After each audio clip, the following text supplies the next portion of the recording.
folks. We're here with the world famous Freight Train, $5 wrestling champion, international star, the man that is the fan to everyone, and he's every wrestler's favorite wrestler.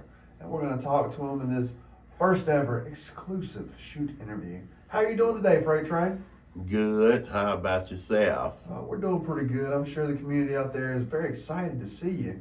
Can you tell us how you got started in professional wrestling? I started back in 1997. I was at PWF in Charlotte, North Carolina. I stopped and got back into it in 2002.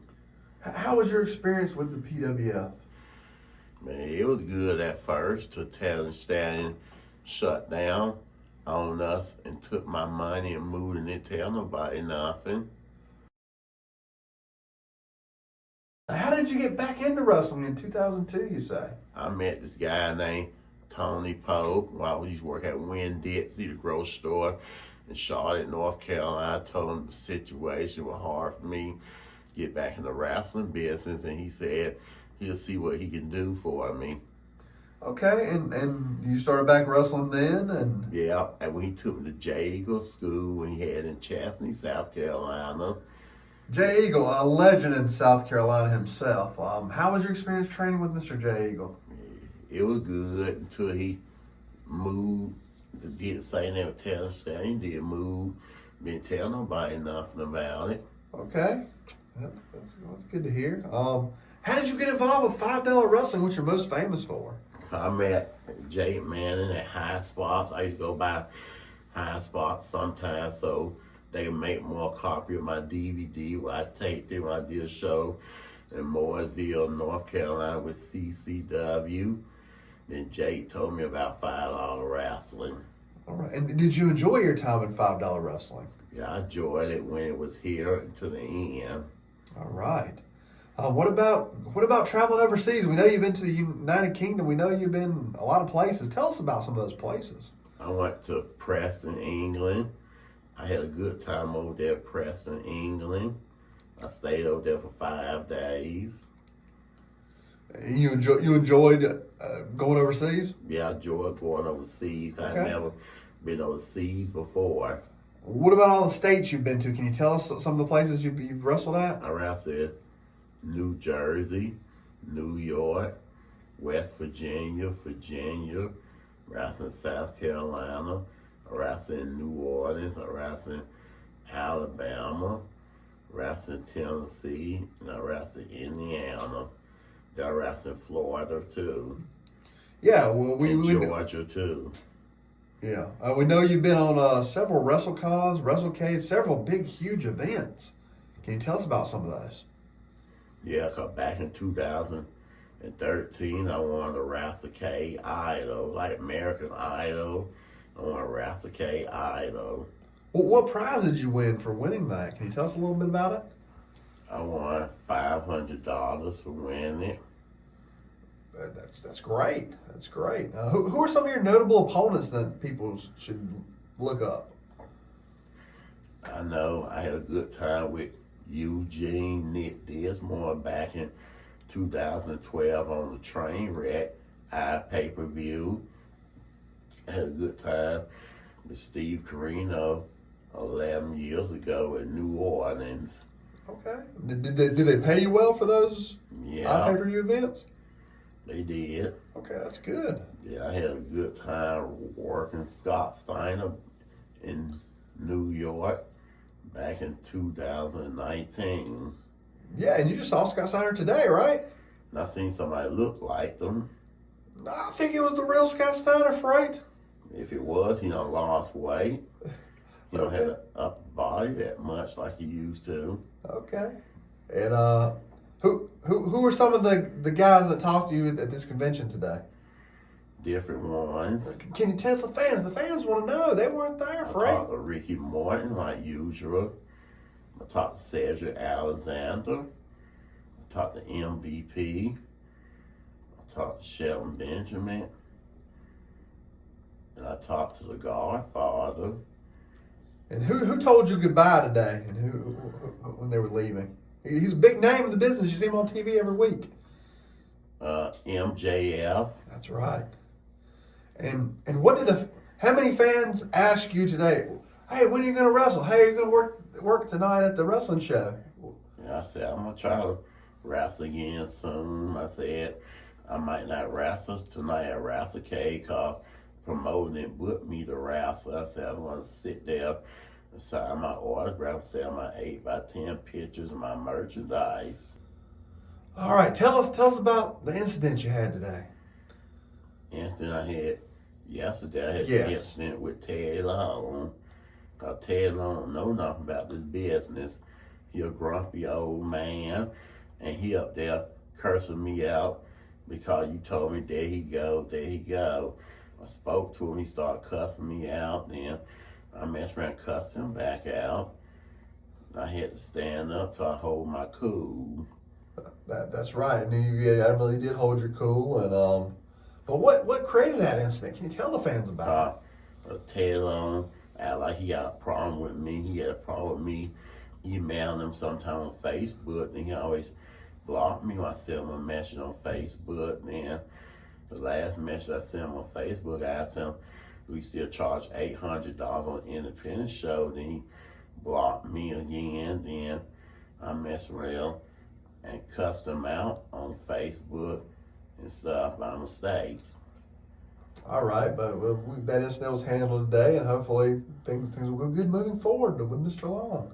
Yeah. And we do wish him the best out there, fans. Well, can you tell us, like, who's your dream opponent, Freight Train? Who do you want to wrestle? Yeah. I want to wrestle John Cena. Well, John Cena's about to retire, though. I know. If WWE gave me a call and hired me, I probably would have faced John Cena. What would you tell TKO if they were watching this? The people that own WWE, what would you want to tell them in this video? Tell them that they missed out on a good worker like me. They missed out on a talented brother like me. I know how to put their ratings up and put the fans interested in WWE, filling up them big old basketball stadiums and stuff.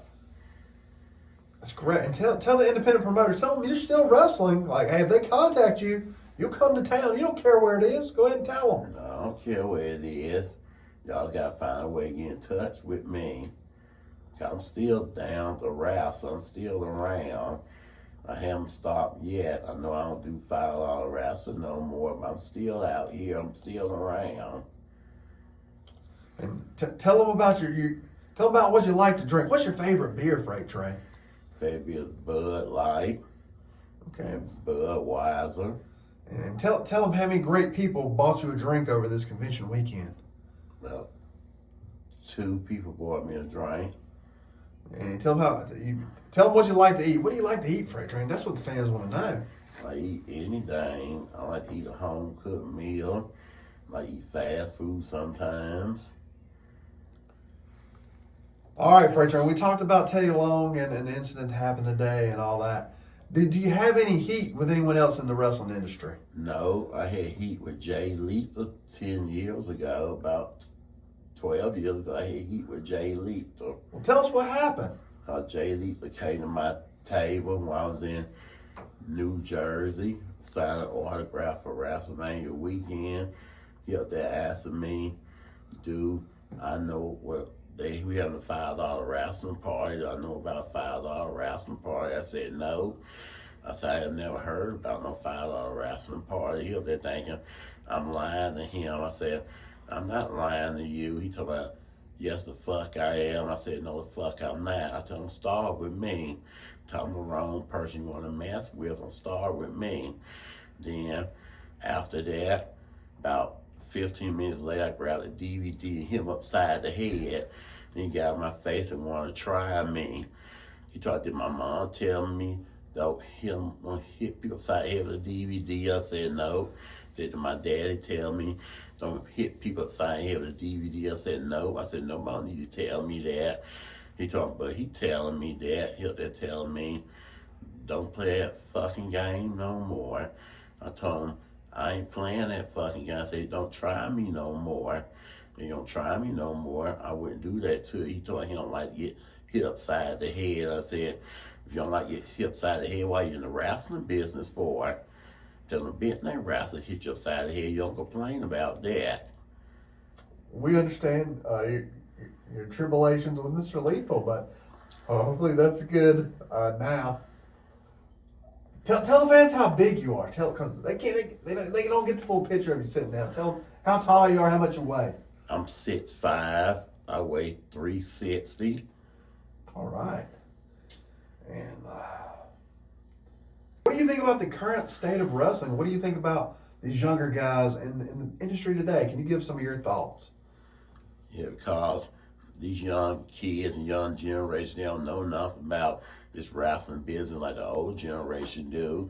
All I like to do is do flips all the time, do high flying off top ropes all the time, doing high flying, do tables and all that in their career real soon. In their younger age, they don't know nothing about the wrestling business like our old generation do. See, our old generation don't do that. These young kids need help. They need a leader to train them.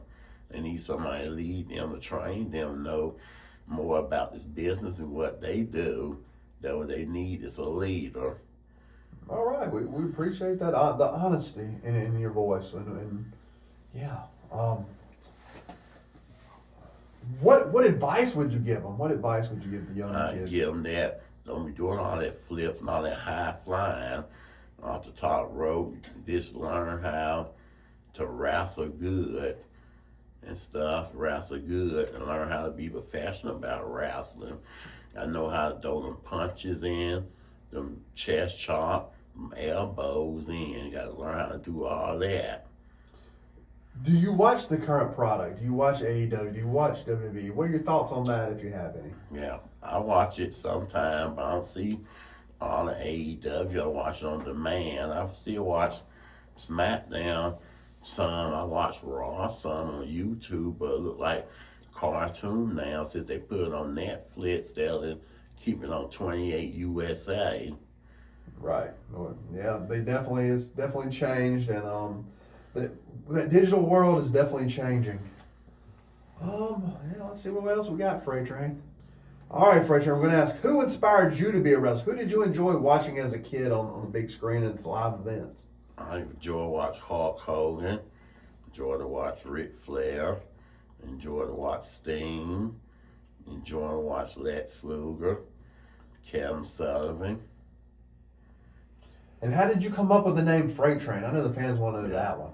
When I was a kid, I used to play with trains all the time. Okay. Can you give them a choo-choo, Freight Train? Yeah.